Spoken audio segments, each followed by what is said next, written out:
Hi, എനിക്കൊരു ഫ്രണ്ടുണ്ട്. പേര് നമുക്ക് അനിത എന്നിടാം. കാരണം ഈ വീഡിയോ അവൾ കാണാം. അതുകൊണ്ട് റിയൽ നെയിം പറഞ്ഞു കഴിയുന്ന റിയൽ ലൈഫിൽ അവൾ എന്നെ പ്രതിഫലം എനിക്ക് തരും. സോ അനിതയും ഞാനും തമ്മിലുള്ള ഒരു റിലേഷൻ സ്റ്റാർട്ട് ചെയ്തിട്ട്, ഒരു ഫ്രണ്ട്ഷിപ്പ് സ്റ്റാർട്ട് ചെയ്തിട്ട് ഒരു 4-5 വർഷത്തോളമായെന്ന് തോന്നുന്നു. അന്ന് തൊട്ട് എൻ്റെ ഒരു മനസ്സാക്ഷി സൂക്ഷിപ്പുകാരി എന്ന് പറയുന്നൊരു രീതിയിലാണ് പുള്ളിക്കാരി. എൻ്റെ ഒരു ബ്ലൂ പ്രിൻ്റ് കിട്ടണമെങ്കിൽ പുള്ളിക്കാരനെ സ്കാൻ ചെയ്താൽ മതി എന്ന് പറയുന്ന പോലെ.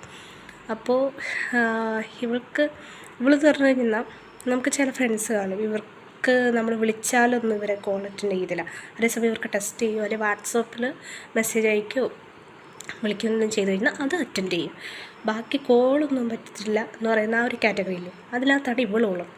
അപ്പോൾ ഇവൾക്ക് ഞാൻ വാട്സപ്പിൽ മെസ്സേജ് കൊണ്ടിരിക്കുക, അതയച്ച് പുള്ളിക്കാരി കണ്ട് റിപ്ലൈ വരുമ്പോൾ നമുക്ക് ഫസ്റ്റ് ബ്ലഷ് ആയിരിക്കും ആദ്യം മുഖത്ത് വരെ, ഒരു ചിരി എന്നാണൊക്കെ തോന്നും. അതിപ്പോൾ എന്ത് പറഞ്ഞാലും എന്തെങ്കിലും ഒരു എന്താ പറയുക, വളരെ ചെറിയതായിട്ടൊരു നാട്ടിലെന്തെങ്കിലും വിശേഷം എന്തെങ്കിലും പറയുന്നതായിരിക്കും. ആ പറയുന്നതിൽ ഇവളുടെ മെസ്സേജ് കാണുമ്പോൾ തന്നെ നമുക്കൊരു നാണം വരും. അങ്ങനത്തെ ഒരു സെറ്റപ്പാണ്. അപ്പോൾ ഇവളുടെ റിപ്ലൈ നമുക്കൊരിക്കലും അതുകൊണ്ട് ഒരു പബ്ലിക്കായിട്ടുള്ള സ്ഥലത്ത് നോക്കാൻ പറ്റത്തില്ല. കാരണം എൻ്റെ ക്ലാസ്സിൽ ഞാനിരുന്ന് ഇവൾക്ക് ഉച്ചയ്ക്ക് ഞാൻ മെസ്സേജ് കൊണ്ടിരിക്കുക. അങ്ങനെ ഇരുന്നപ്പോഴാണ് നമുക്കവിടെ നമ്മുടെ അടുത്ത് ചെറിയ കഷ്ണമുള്ളൊരു കുട്ടി ഉണ്ടായിരുന്നു. അപ്പോൾ ഞാൻ കരുതി ഓക്കെ, എപ്പോഴെങ്കിലും ഒന്ന് പറയല്ലോ, അല്ലെങ്കിൽ ഒന്ന് വെയിറ്റ് ചെയ്തിരിക്കണേ. ഞാൻ ഇവൾക്ക് ഇങ്ങനെ തിരുതര മെസ്സേജ് അയക്കുന്നു. ഇവളുടെ ഈ മെസ്സേജിന് ഞാൻ മുഖത്ത് ചിരി വന്നിട്ടാണ് എന്തായാലും റിപ്ലൈ കൊടുക്കുന്നത്. അപ്പോൾ ഇത് കൊടുത്തുകൊണ്ടിരുന്നപ്പോഴത്തേനും ഫ്രണ്ട്സ് എല്ലാവരും വിചാരിച്ചു ഓക്കെ എന്തോ കമ്മിറ്റ്മെൻ്റ് ഉണ്ട്, അപ്പോൾ പയ്യനുമായിട്ട് ചാറ്റ് ചെയ്ത് വിളിക്കാമെന്ന് കരുതി. അവരെ തെറ്റ് പറയാൻ പറ്റത്തില്ല, കാരണം അതുപോലെയാണ് അവിടെ നിന്ന് ചിരിച്ചുകൊണ്ടിരുന്നത്.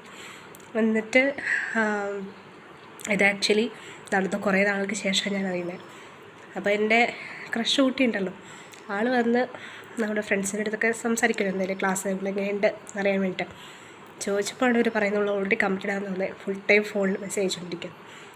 എൻ്റെ ഏതോ ഒരു നല്ല കാലത്തിന് ആളുടെ മുന്നേ തന്നെ ഇവൾക്ക് ഞാൻ പിന്നെയും മെസ്സേജ് ഉണ്ടായിരുന്നു. അപ്പോൾ സ്വയമായിട്ട് ഞാൻ ചിരിക്കുന്നത് കണ്ടു. ആളോട് തീരുമാനിച്ച് ഓക്കെ കൊച്ച് കമ്മിറ്റഡാണ്. അതിൽ പിന്നെ ആ പയ്യനെ ഞാൻ അവിടെ കണ്ടിട്ടില്ല.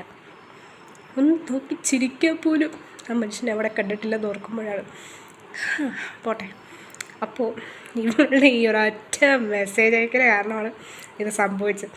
വേറെ ആർക്കയച്ചാലും ഓക്കെ, നമ്മൾ ബാക്കിയുള്ളവർക്ക് അയക്കുമ്പോൾ നോർമലി അപ്പോൾ നമ്മുടെ മുഖത്ത് എന്തായിരിക്കും, ഇപ്പോൾ ഒരു ദേഷ്യത്തിലേക്കാണെങ്കിൽ ആ ദേഷ്യഭാവം തന്നെയായിരിക്കും. അതേസമയം ദേഷ്യത്തിലിരിക്കുന്ന സമയത്ത് പോലും ഇവളുടെ മെസ്സേജ് വായിച്ച് കണ്ടെന്ന് ഭയങ്കര ശരിയായിരിക്കും നമുക്ക് വരും. സോ അങ്ങനൊരു ഫ്രണ്ട് നിങ്ങൾക്കുണ്ടോ? ഏത് പ്രതികൂല സാഹചര്യത്തിലും ഒരാളുടെ മെസ്സേജ് കണ്ടത്, ആ ഒരാളുടെ മെസ്സേജ് കണ്ടു കഴിഞ്ഞാൽ നമുക്ക് ചിരിയടക്കാൻ പറ്റത്തില്ല. അങ്ങനെ ഒരു പ്രശ്നം വരുത്തിക്കുന്ന ആ ഒരു ഫ്രണ്ട് ഉണ്ടോ?